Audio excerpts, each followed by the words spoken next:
Gym City's finest, J Flex. Yo, this podcast lit AF, hot like my burner. Hankin TV with my nigga James Turner, straight out the Gym City. Ha. Shout out to all of Dayton. I know y'all in with me, shooting up third. Bust a right and hit the bird. Switch lanes, spit flames when the drama occurs. But when I get to the pad, kick back with my G, get a bag of grip balls and watch Hankin TV. Yeah. What's up with it? It's your boy JT, and if I say I done it, I did it. You're tuned in to Hankin TV. Subscribe to the channel and make sure you hit that notification bell so you'll know when I'm hanking. Don't forget to hit that like button and holler at me in the comment section to let me know you're hanking with Hankin TV.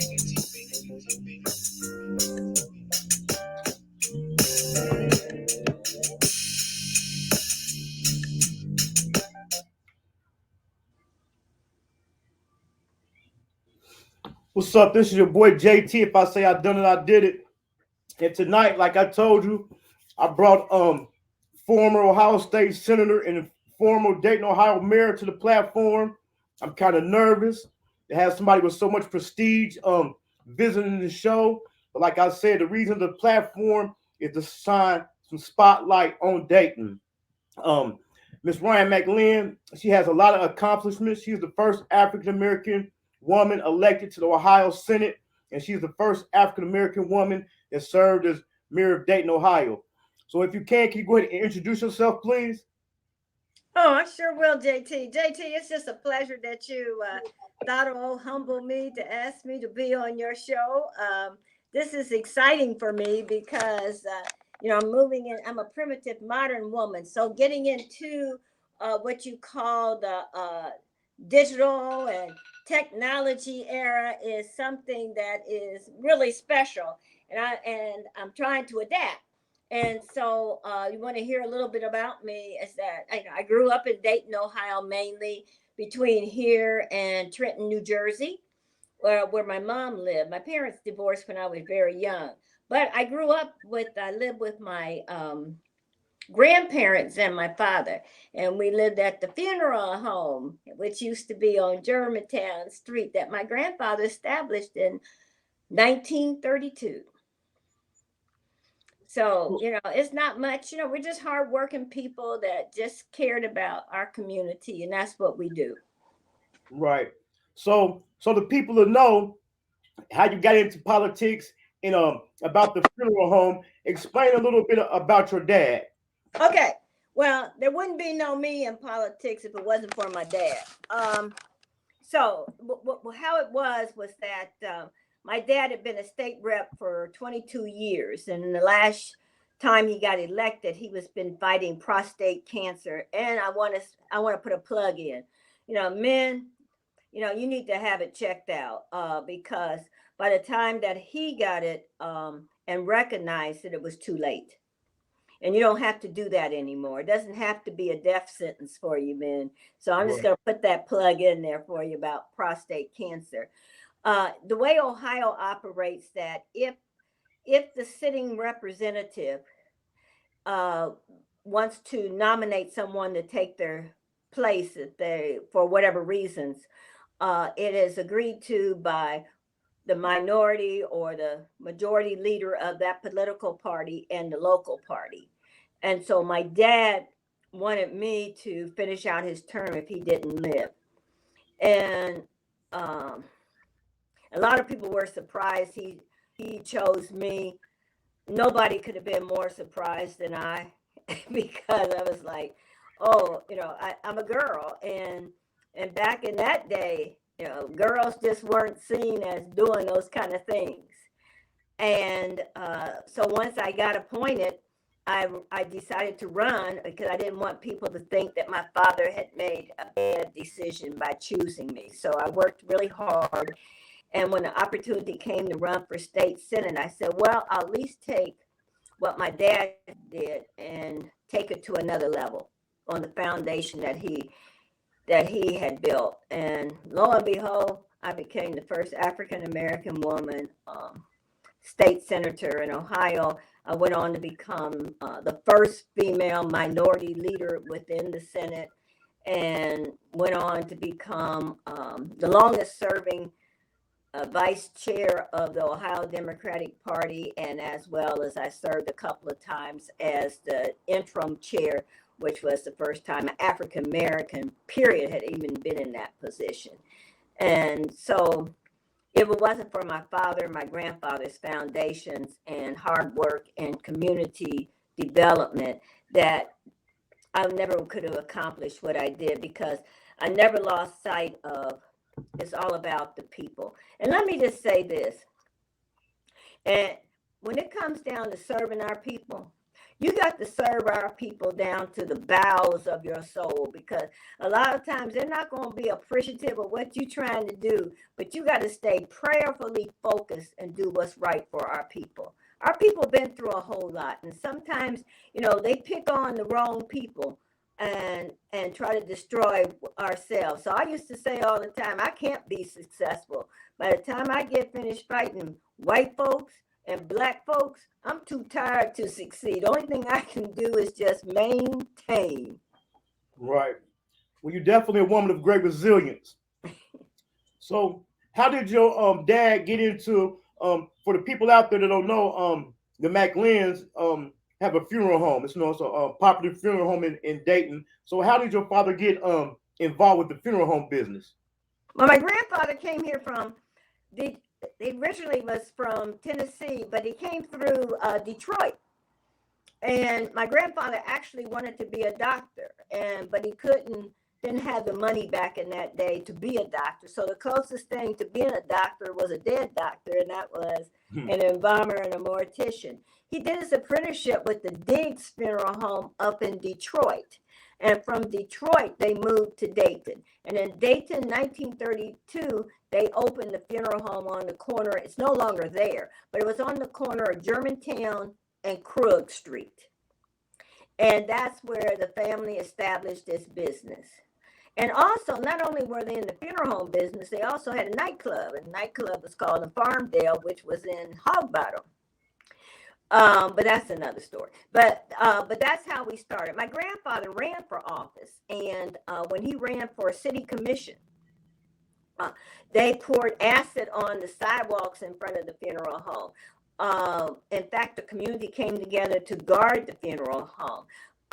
They also put a black hand over the paper to show, if he was elected. And they also tried to make him out a communist. So my grandfather, along with my dad and some other like-minded people, started what they call the Democratic Voters League to start giving black people empowerment on voting and getting people elected. So if you wanted to get elected from West Dayton, whether you were black or you were white, if you had to come through the Democratic Voters League and get their stamp of approval. So that's how they built the power base. So in 1966, when my father ran, that is when the law had just changed with the Civil Rights Voting Rights Act, and you could also have what they call minority majority districts.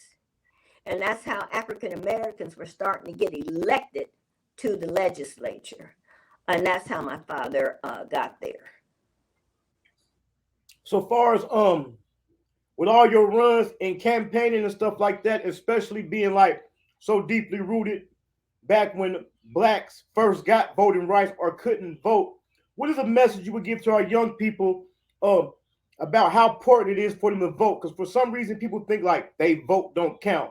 So when JT, that is such a misnomer about people say the vote don't count. I mean, there's so many instances where people have won elections by 1 vote, 5 votes. And I can remember the mayor of Trotwood in not just too long ago. She won that election by 5 votes.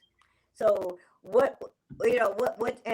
Joe Lacey on the Dayton School Board, I think he won by 1 vote. The point is, your vote does count. And when you don't vote, you make the other person's vote count twice. And so your vote does matter. But the problem is, once we vote, we have to hold who we vote for accountable. Don't sit back and talk to me and JT. Call that person and tell them, say, my name is JT. I'm a registered voter and I vote. These are my concerns. An elected official is going to listen when you start off with your statement like that. Because whether you giving them money or not, you have also something that they need, and that is a vote. Your vote's very powerful. And if it wasn't powerful, why would they be trying so hard to keep you from voting? Right. So how was it growing up in a funeral home? Oh, I loved it. My best friends were dead people. Um, they never told nothing you told them. And it was just a peaceful, for me, it was a peaceful place. I mean, I watched my grandfather embalm. That's how he babysat me. I sat on the steps and watched him embalm. So it's always been a part of my life. Whereas some people will say, oh, I couldn't do, well, I grew up with it. I don't know anything different. However, now if you come to me and you bleeding, I can't help you. Right. I can't do nothing with it. But if you're dead, I can handle that.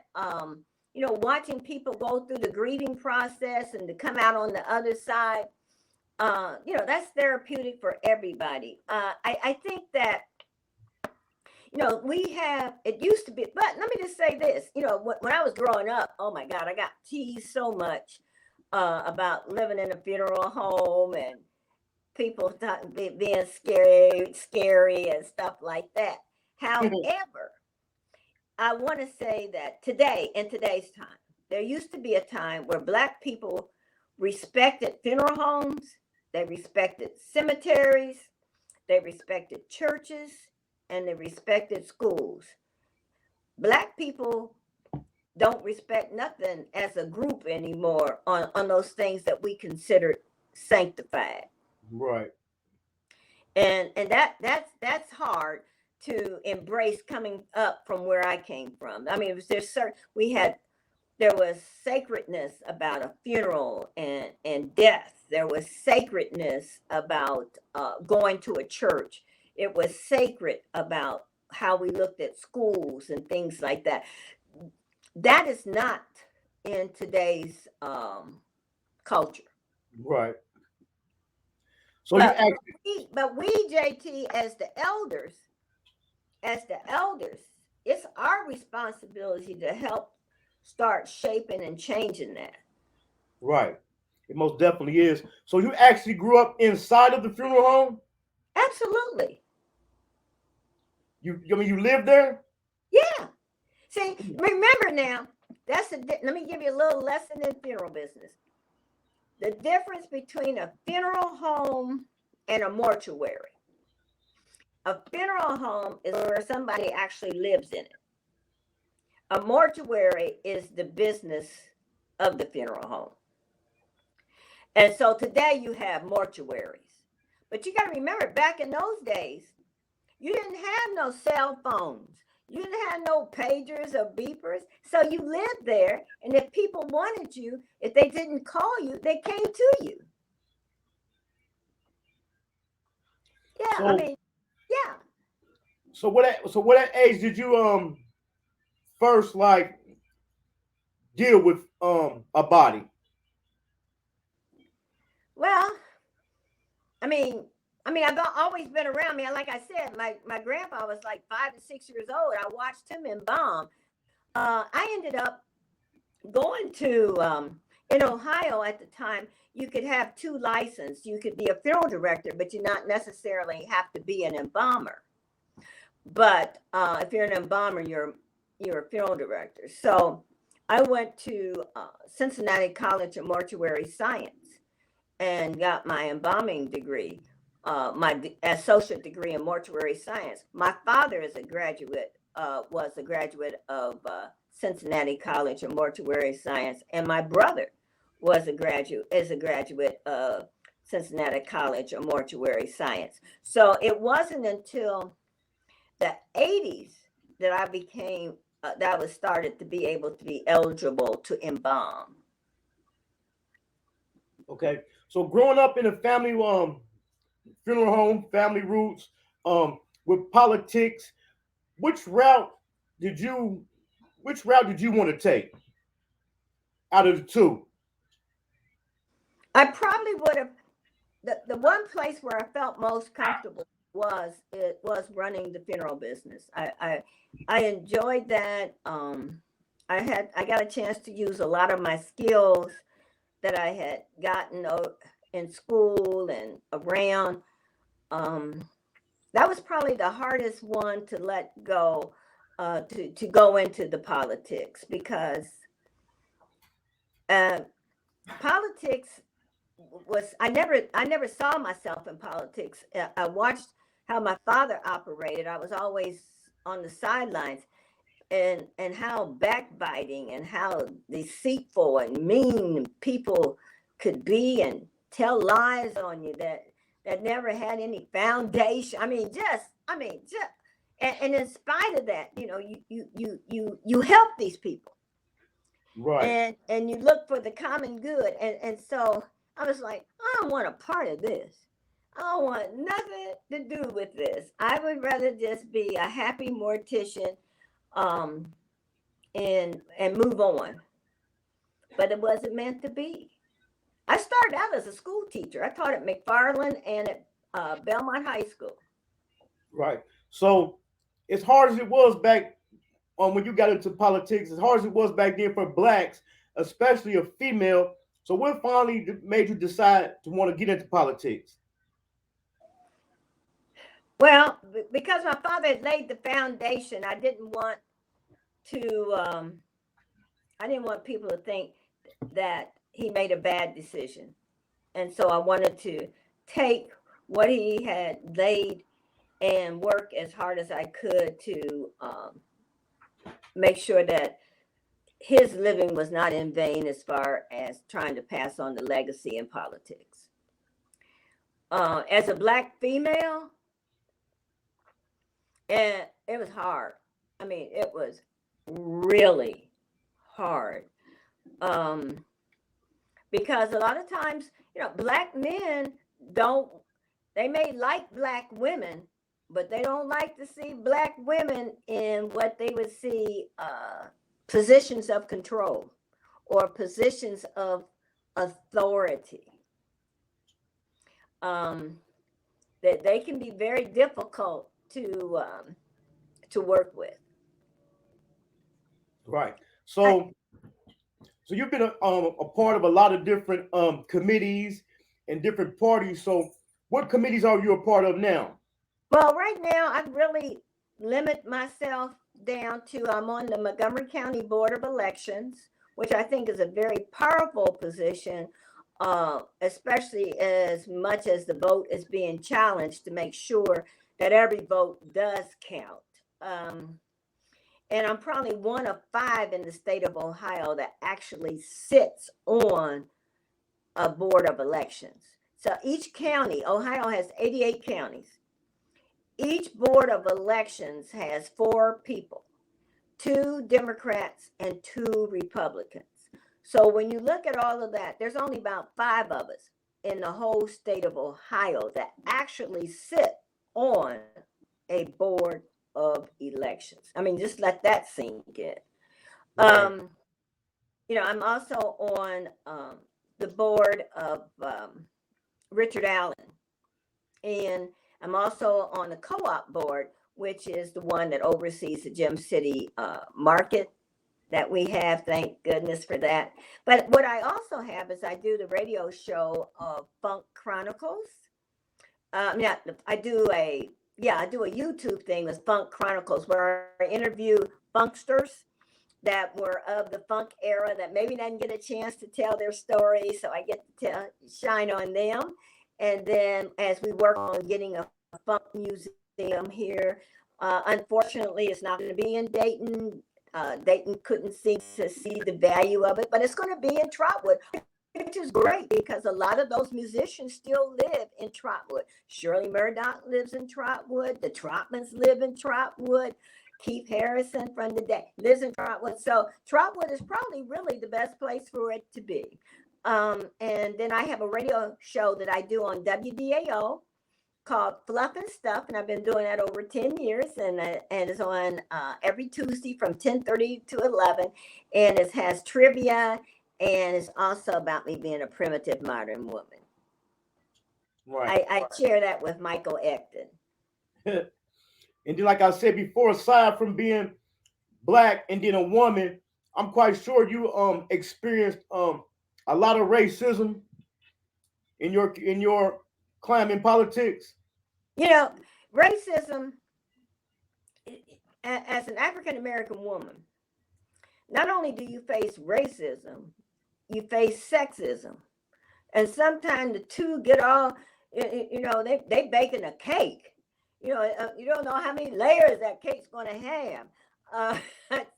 But I think having faith, and I really talk about faith and spirituality, helps you navigate that arena. And being a leader, everybody that's elected is not a leader. And leaders are not always elected. So when you come to being a leader, it becomes a very isolated position, because I don't like to use the term word lonely. Lonely is a state of a condition, but it's an isolated position because most of the people who are around you that you're trying to lead want what you got. Right. They may not want to do the work to have it, but they want what you have.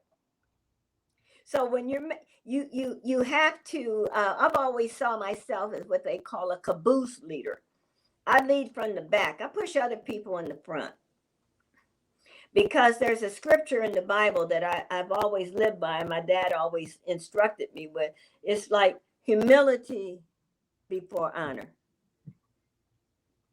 You know, he who toots his own horn is seldom asked for an encore. Right. So let other people praise you. That, you know, you don't need to praise yourself. And so I think it's important that you do the work. If you can tell everybody that if you can name everybody that you've helped, then you haven't helped enough. Nobody. Right. You haven't helped enough.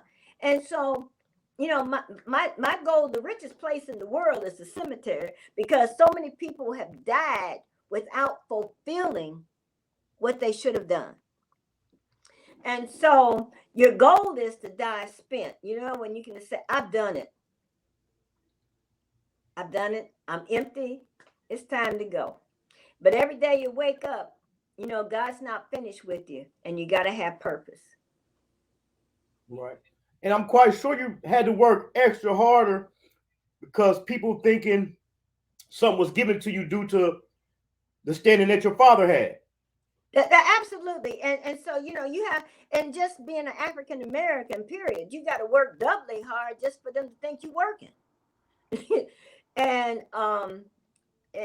when, you know, when I lost my last election, I think I slept for a whole year. I didn't realize how tired I was.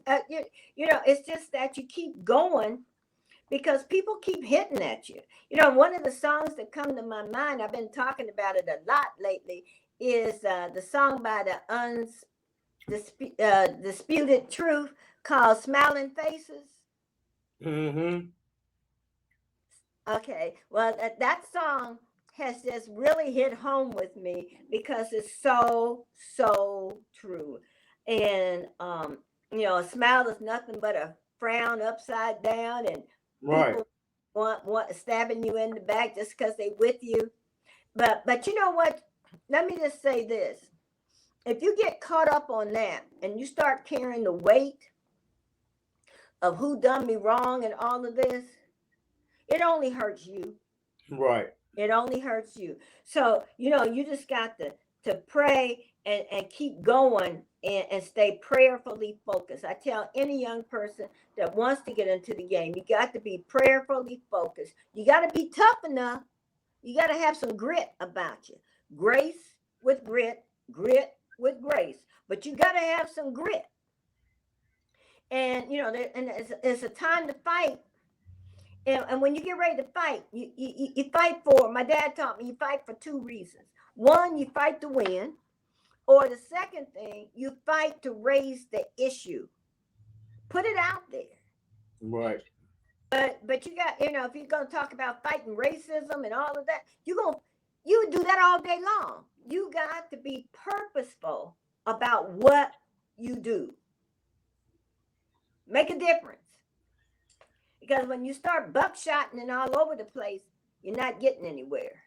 You're just like, it's like being on the treadmill, working hard, but you ain't going nowhere. And you spread yourself too thin. Yeah, I mean, you got to be focused. You got to be this. You hear a lot of people say, "Stay in your lane." Well, that's not a negative. If everybody took care of the space they were using, look how further ahead we would be. Right. I was just out today before picking up litter. And when I was mayor, that was a big thing for me, a litter campaign. And when you go to a city and it's clean, you're not saying that the people don't have problems, but you do say the people got pride. And I was thinking, but why are the folks over here in West Dayton importing litter? It's like there ain't no Lee's chicken nowhere near my house. Or Chick-fil-A. It's nowhere near my house. You importing litter.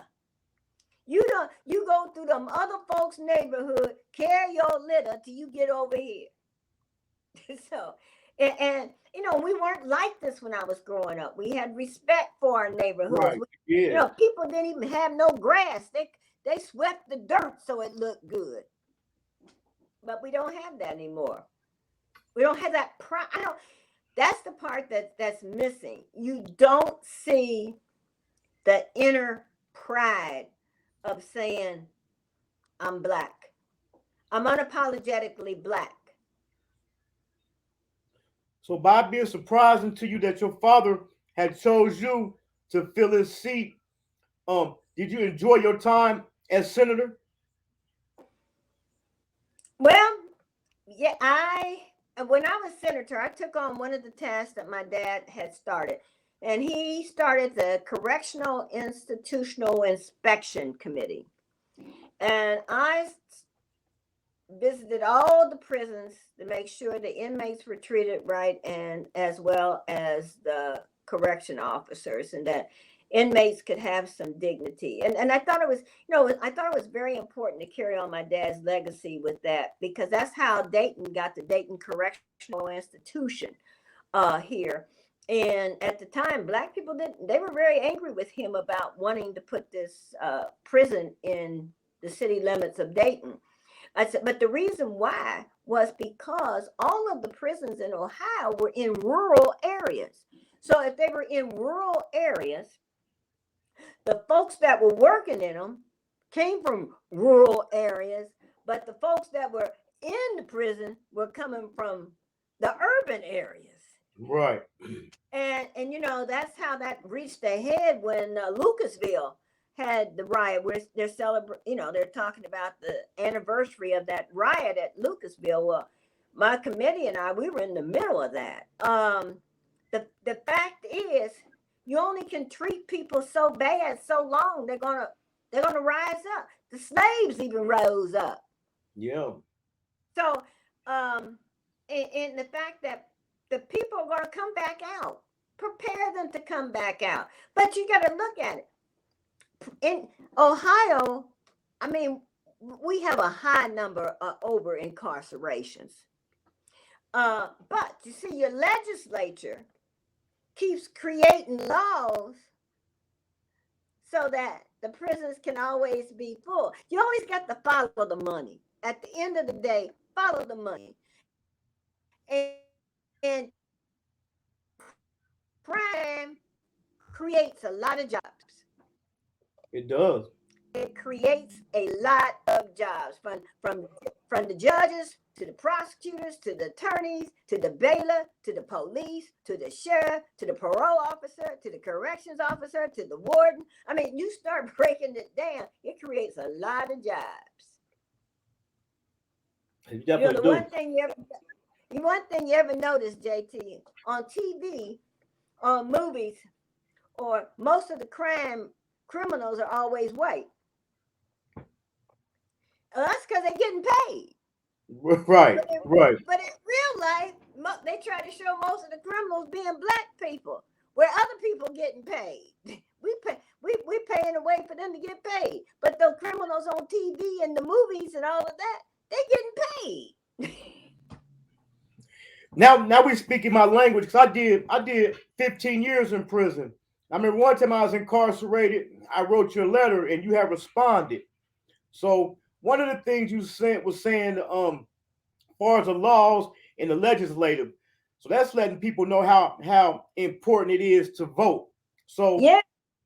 what do you think about the reentry programs that Dayton had? Well, I think the reentry programs now are very important. You got people like Tony Ruby, that is very, very instrumental in working with. You got people like Greg West, who are working on reentry programs, and other people out there because if not, they're designed, they really want you to go back. The recidivism, they really want you to go back. And so Right. it's very hard to break that cycle without support.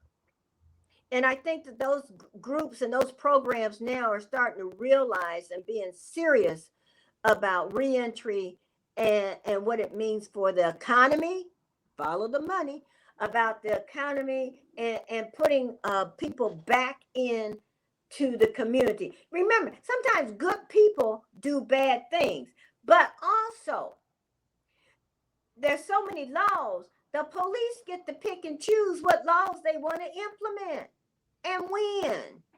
Every day, people break laws all day long. It's what the police choose to determine it's going to be the crime of the day. You know, I mean, you could get a jaywalking ticket. I mean, how many people jaywalk? You get a jaywalking ticket.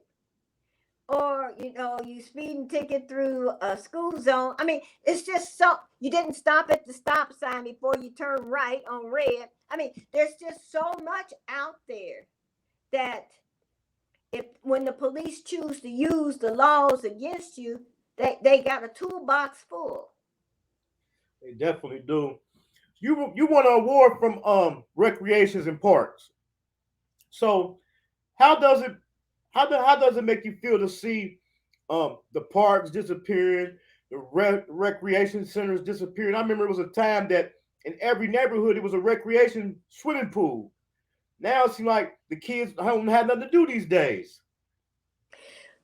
Um, when I was mayor, I used to have a talent show for kids. And Bootsy Neal, who was the first African American woman elected to the Dayton City Commission, had a teen center that was over there by Stivers. And where teens could go, and it was a teen center. And when we grew up, there was Mallory Park had a swimming pool, had a baseball area. You had Burkham Park had a swimming pool, had a tennis area. And now, unfortunately, most of our parks just look like somebody's big backyard. They do. What the city will tell you is they can't afford it. But the problem is you got to, and then, you have the Roosevelt Center and you have the Laurie Center. It's all about, this is where it comes voting for people to have their priorities. I mean, what are the citizens' priorities? I mean, at this time, we don't even have a golf course in the city of Dayton. I mean, they got the one that's in Kettering, but they closed Madden Hills, which the Madden Hills Homes was, it was like the anchor. Right. So over there by Dunbar High School. So if a kid over at Dunbar High School, they can't really have what you call a golf club to go right down the street. They got to go somewhere else. Not having swimming pools in the schools, that means that you have to have a parent or somebody that got some means for a child to be able to become a competitive swimmer, which are all scholarships for college. Golf is a opportunity for a scholarship to college. Swimming, softball, all of those kind of things that, volleyball, those kind of sports are all scholarship opportunities to colleges. And then educating our people about voting. I think a lot of people don't vote because they're not educated. You know what I'm saying? So can you kind of like educate the people some about um the senator versus the mayor versus the governor and what they vote really does? JT, that's really a good question because it is so complex now that because they're not teaching civics in schools. So young people really don't even have a basic clue of how government works, whether it's city, whether it's township, whether it's county, whether it's state, whether it's federal. And the one area that African Americans really, really need to start paying more attention is judges. Judges going on the bench. You got municipal judges, you have district court judges, you have common pleas judges, you got court of appeals judges, and then you have the state Supreme Court. That's just Ohio. And so we're not even talking about the district federal court and the federal court of appeals and the U.S. Supreme Court. But one of the things that's really frustrating, Black people don't want to serve on juries. And I remember people used to say, well, I'm not going to register to vote because I don't want to serve on a jury. Well, if I had to go to court, I want somebody of my peers sitting over there on the jury. Right. But we don't want to do that. We don't understand the importance of jury duty on how it impacts our people. They be handing out time like it's candy. And because there's a cultural disconnect. And so we got to understand that us voting for judges. I'm very proud to see Angelina Jackson won Common Pleas Court judge. We have our municipal court judges. We have a fair amount of Blacks there. We need to be more African Americans need to be elected to judges because there's a cultural disconnect with a lot of our judges and our people. A lot of the other judges, they see us as dangerous. They throw the book at us. I mean, if we do something hideous, I understand that, but right. The disconnect on how we get treated versus how the other people get treated for the same crime. One thing that Richard Pryor said one time, he said, ain't nobody in jail but just us. Right. That's justice, and you see it all the time. And just how the news media covers us. And, I give the example, this guy that the former Speaker of the House of Ohio, $66 million, biggest scandal in the history of Ohio. And they hardly talked about it. Haven't even talked about it. It's like, okay. But something happened local here, like when Joey and Clayton. And if you couldn't mention one name without them doing roll call. Right. And forever and ever, they just kept putting these Black men out there. And I just think it's, we as a people have to start speaking up and calling those stations and saying, hey, You know what? You're not.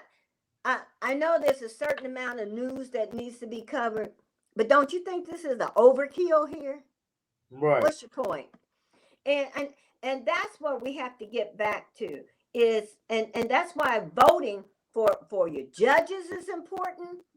When you vote for your and especially for your city commissioners and your mayors, those are the people that impact your everyday life. Those are the people that impact your potholes. Those are the people that impact whether you're going to get these abandoned buildings torn down. Those are the people that if you want swimming pools and things like that, those are the people that can make that happen.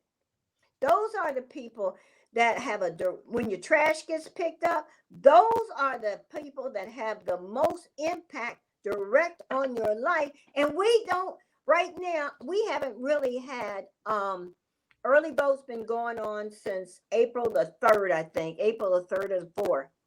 And we have not had 300 people come in and vote. Well, when is the election is May the 2nd, isn't it? May the 2nd. The election is May the 2nd. And so, I mean, here is an opportunity that you can do an absentee ballot, or you can go and vote early down at the Board of Elections. I mean, it's even though they passed the laws that you have to have photo IDs and all of this, but the point is you don't need to have to do all of that to do an absentee ballot. I mean, we take time to go to football games, basketball games, track meets, TV, movies, concerts. Can't you take about 15 minutes twice a year to vote on something that's going to have a direct impact on your life, and especially in this city? You know, that how the police treat you, the fire department. I mean, that's right up in your face. Everyday politics. Right. And that's why it's so important in what they call your local elections are very, very, very important, and folks don't take them serious like they should. You know, they get all excited about the presidential, and you know they have all of that on TV. That's because they got all that kind of money. Your local elections, these are ordinary people running for office, and you have a chance to get to know who they are, what their platform, what did they do before they decide to run for office? What are they going? How are we in common on you running for office? Do you support some of the things I support?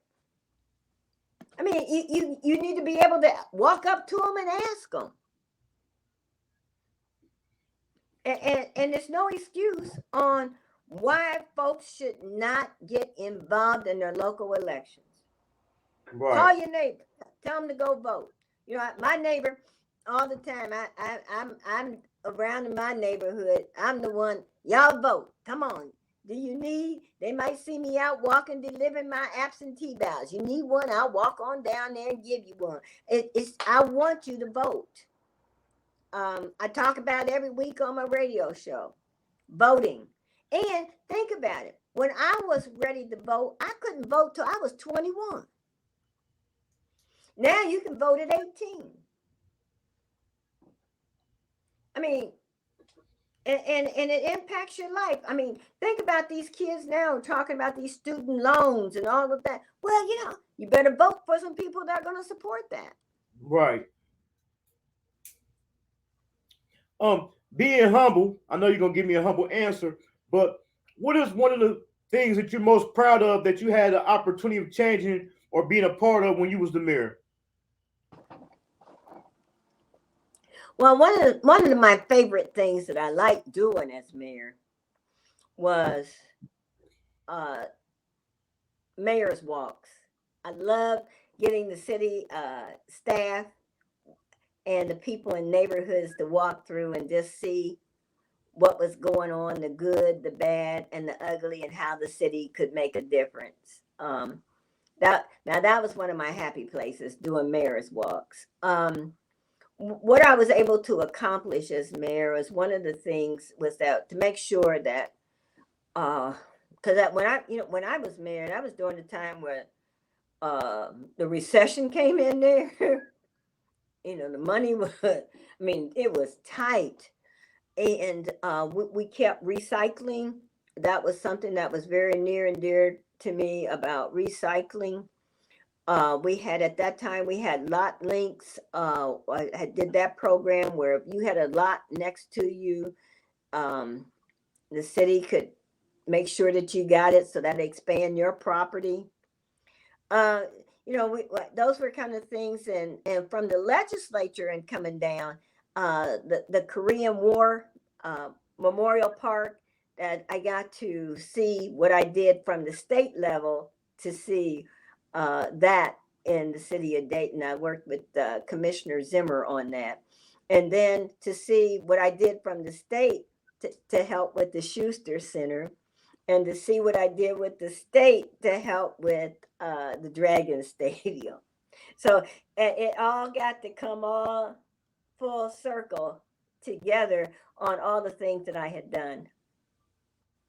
And those all right there are some big things. Yeah, they really are.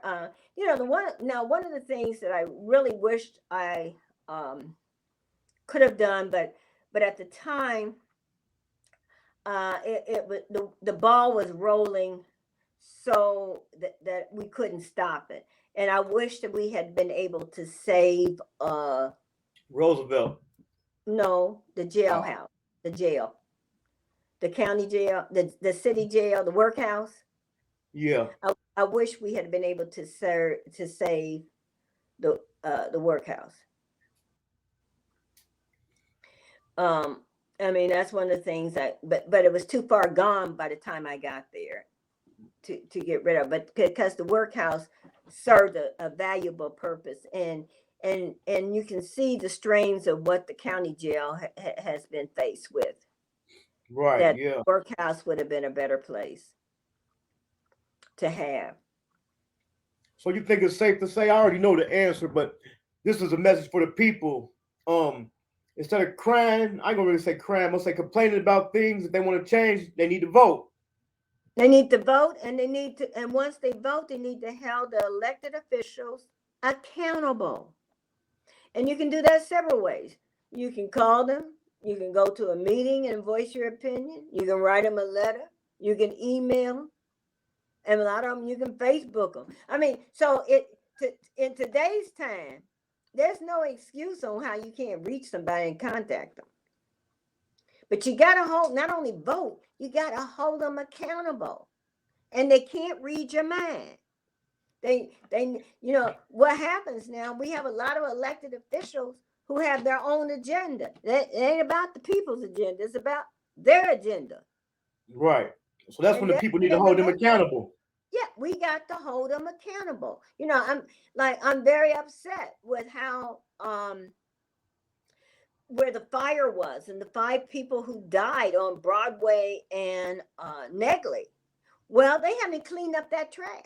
They haven't cleaned, but the part that makes it upsetting is 2 blocks from Edison School, which kids do walk home. That's an attractive nuisance for children. Those are the kind of things that, you need to be looking at those type of policies to say, when something like that happens by a school, we need to take care of it. That's just something simple. Right. So as being a former mayor of Dayton, is there anything that you want to see come to Dayton? Such as what I would like to see Dayton, I'd like to see the strengths of neighborhoods again. I like the concept of priority boards. I'd like to see that come back again and have some strength for the neighborhoods. I'd like to make sure that our Human Relations Council for the city is strong and independent. Police reform, where there's actually an appeals board that is separate from the institution of the police force and the city, that this is an independent group that when complaints come there, that people can actually believe that they're going to get a fair hearing. I think that's very important. I know you're ready to ride off on your horse, but would you ever go back into office? No. I'm at the point now. I did 20 years, and I think I like to see myself now as queen and or kingmaker. That's what I see myself now, as a queen or kingmaker, and to be able to help other people get elected and be able to help them while I'm still able to. Right. You So know, and we don't. You don't want to stay at the fair too long. right. And if we're not going to give the young people a chance or other people a chance to serve, it's never was intended to be your job. It was supposed to be service positions. So for the young people out there, what advice would you give them that want to get into politics? Number one, to be financially, make sure that they're financially secure. Because especially for Black people, don't think that you're gonna go into politics and make money. You're gonna go to jail because they're gonna look at you and they ain't looking at nobody else. Right. So you need to be able to if you're gonna run for office, you need to be able to be financially secure. Um, and and then number two, you need to have a base.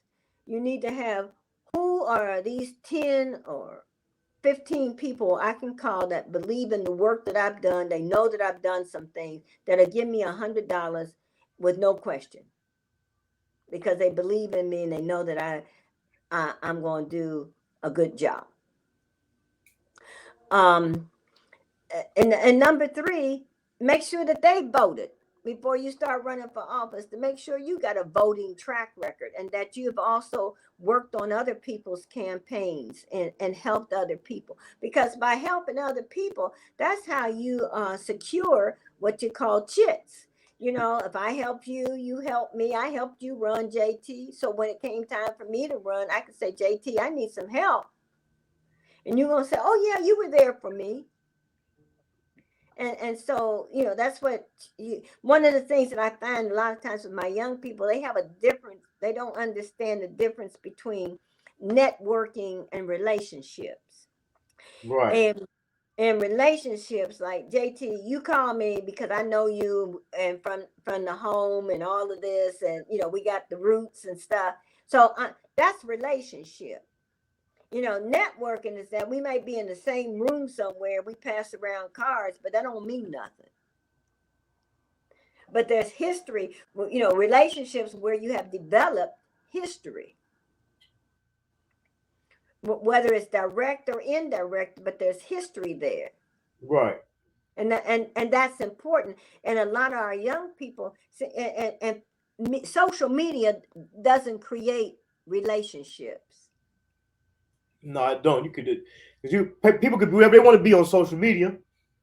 Yeah, and they're facades, and and see that one of the things that makes it hard is that most of these folks, they made it easy. You can be an armchair activist now.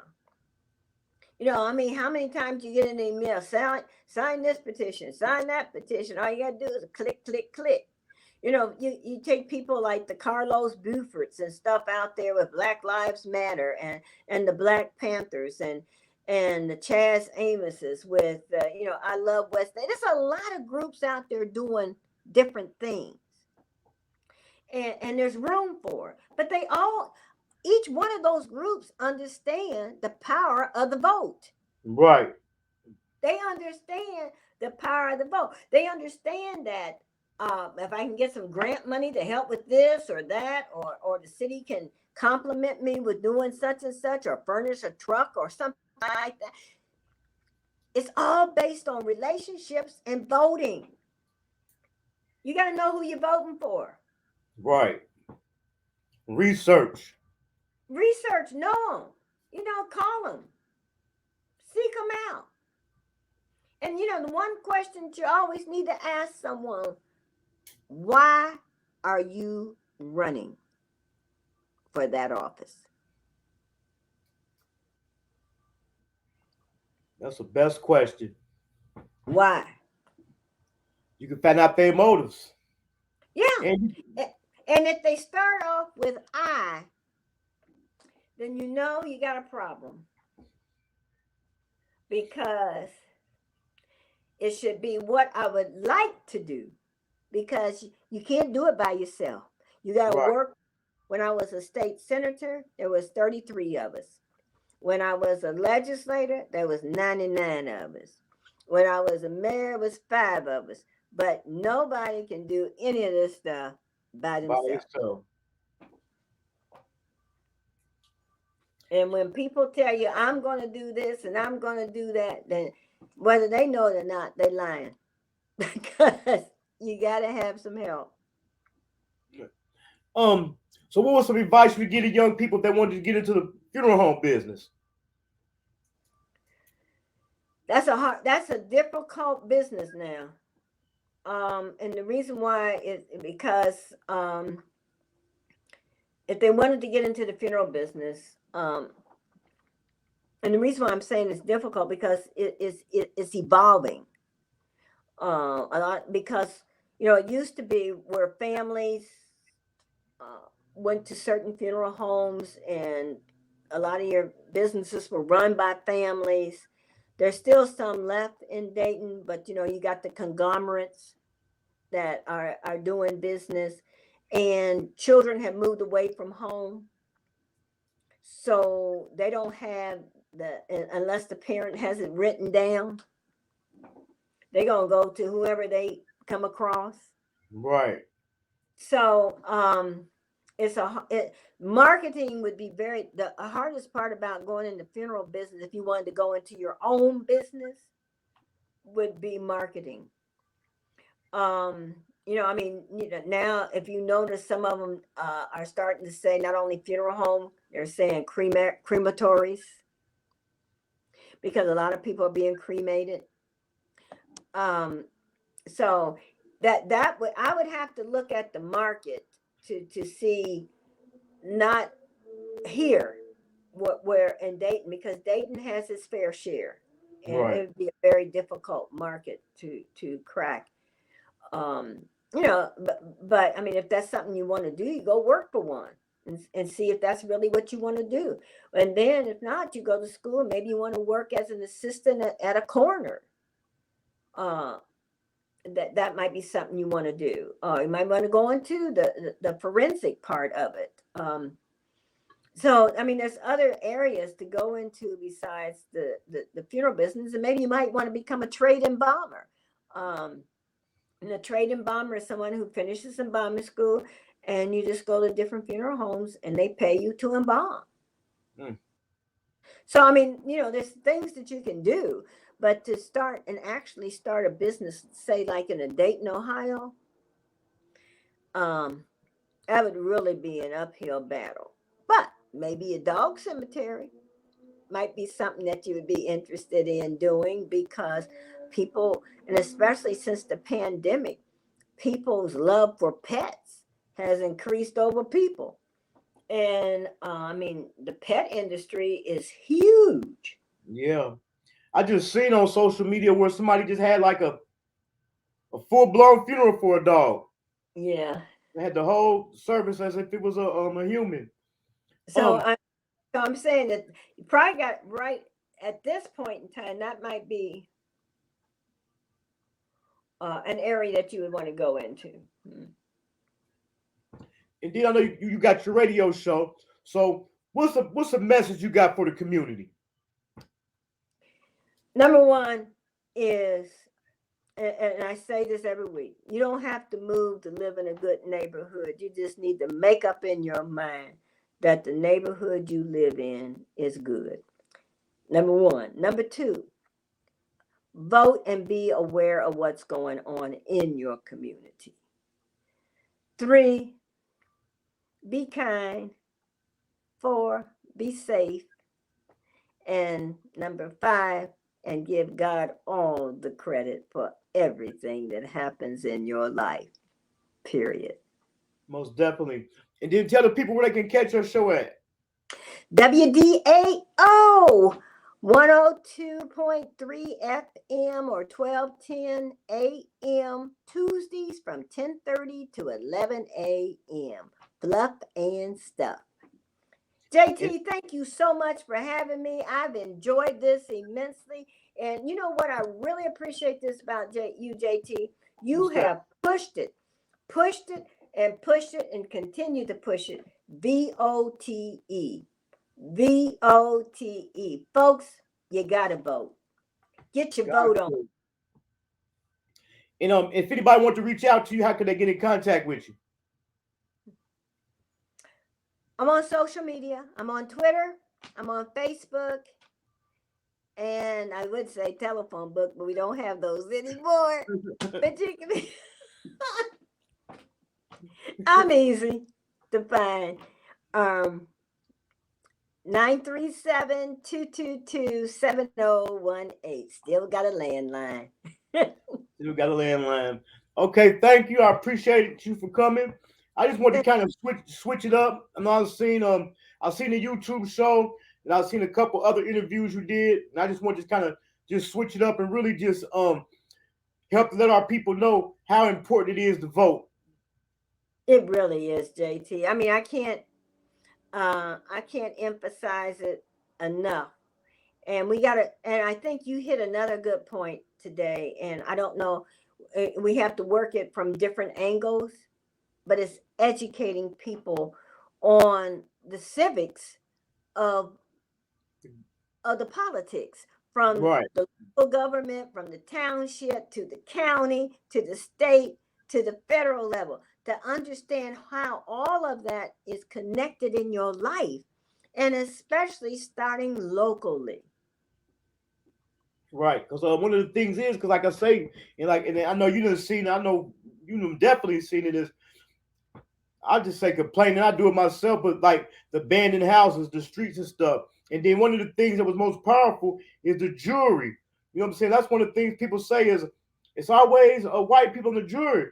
Well, us as black people, we got to start registering to vote and don't turn down jury duty. Don't turn it down. I've been wanting to serve on the jury for the longest. Even when I get called, they don't never get to me. But see, I'm gonna tell you, black folks at first used to say they didn't want to vote because of the jury duty. Okay, but then they moved that. Now it's on driver's license. I mean, that's in the pool. So therefore, are we gonna stop driving because we don't want to serve on the jury duty? No, we just need to we need our responsibility. And it says, and this is where you get sometimes discouraged, but you got to keep focused. We want to blame other people for some of the things that we need to be holding our own selves accountable for. Just like I said, important litter in my neighborhood, the man ain't done that. Okay. Right. Going to vote and serving on the jury duty, the man ain't got nothing to do with that. You need to do your duty. We need to start assuming responsibility for our own actions. We can't blame everybody for everything. We got to take some responsibility and make a difference. And you think about it. And we've gotten soft, because when you think about the Harriet Tubmans and all of those type of folks up to this day, it just didn't happen. Right. Those folks went through a lot, and we become soft. We need to take accountability. We need to take responsibility, and we need to get off our assets and go vote. I got one more question I want to ask you. As far as being an Afro-American and then a woman at that, and does it upset you when you see that black people don't vote, knowing what we had to go through to get the right to vote? Oh, it does. I mean, when I lost my election, within a mile of my house, there were folks who didn't vote, and what they said was, I thought you had it. Well, how could I have it if you didn't vote? My own neighbors didn't vote. I was like, why didn't y'all vote? Well, we thought you had. No, we don't understand that every vote counts. it's just not magic. Right. And I mean, you watched it. I mean, you watch it, and we sit up and we talk. I mean, I had a friend that we talked about politics and everything, and come to find out, had never voted, and want to always talk about politics. My dad used to have a sign: if you don't vote, you can't complain. Right. And now there's a little app you can carry on your phone that when somebody's talking to you, you can look them up and see if they registered to vote. And a lot of, while we're talking about this, a lot of folks that come out of the prison in Ohio, they're eligible. Once they come out of prison, they're eligible to register to vote. And a lot of them, I don't know if they think they can't. Yes, they can. Right. And I know that for a fact because I voted. And I remember I don't know why I was going around people saying convicted felons couldn't vote. And I used to be telling them like I voted. Yeah, I mean, that's as bad as Ohio may be at times. That's some good stuff that we can do here in Ohio. Right. You vote. And that's important. Well, I appreciate you for coming through. Like I said, I want to do it, take a different direction on this one and really just talk about first African American being in the Ohio Senate, first mayor of Dayton. I'm also a filmmaker as well. So Okay. I have been planning on doing like a documentary on Dayton. So when I get ready to do that, I'm gonna contact you and we that's when we're gonna get in depth. Okay. You know, I do my urban gyms, and when I talk about the urban gym, and I walk through the neighborhoods and I get to see it firsthand. I get to see the people firsthand. I always like to smell the sidewalk. Okay, thank you. I appreciate you for coming through. I'm gonna stay in contact. You better. Thank you. Okay, yes, ma'am. You have a good night. You too. Bye-bye. Okay, bye-bye. All right, y'all. That was former mayor of Dayton, former Ohio Senator, Miss Rhine McLine. She dropped some jewels, you know what I'm saying? I think that was that's my main thing, like far as like to educate the people about voting and how important it is, man. You know, we got I don't stay in Dayton anymore. I stay about 30 minutes away, and I joke and I tell people it's the truth. I say, man, I don't come down there because I'm on the highway. Once you get so close, it seems like a black cloud come over your car. You know what I'm saying? So people complaining about, and another thing, I remember I had to go through Dayton around the 4th of July to get to another part of town, another part of the state, the city, to get some fireworks. For some reason, on the way back, I cut through Dayton. There were so many potholes. So I ain't complaining. I would say that to say, if we want that change, man, we got to get out there and vote. So I thought it would be good, you know, to bring her up to kind of educate the people about voting, how important it is, since we got elections coming up and stuff like that. So I just want to educate the people about voting. Like I said, and it was very historical being the first African American woman as Ohio senator and the first African American female as the mayor of Dayton. So I hope y'all like that, man. Slide through WDAO. That's a radio station in Dayton. So if you're out of town, if y'all ain't from the city, I know y'all got the XM radio. So slide through and check it out sometime, man. Oh, we got a doubleheader tonight. We about to spin right back around here at 10 o'clock. I got Narco Sosa, Atlanta artist, come on. He from Dayton. He moved to Atlanta. I got an artist coming up. He got some dope music. He putting it down. So I'm about to have him up. I want to thank y'all for tuning in, and make sure you go through and check out all my old interviews, man. I'm out. Thanks, Yo-Yo.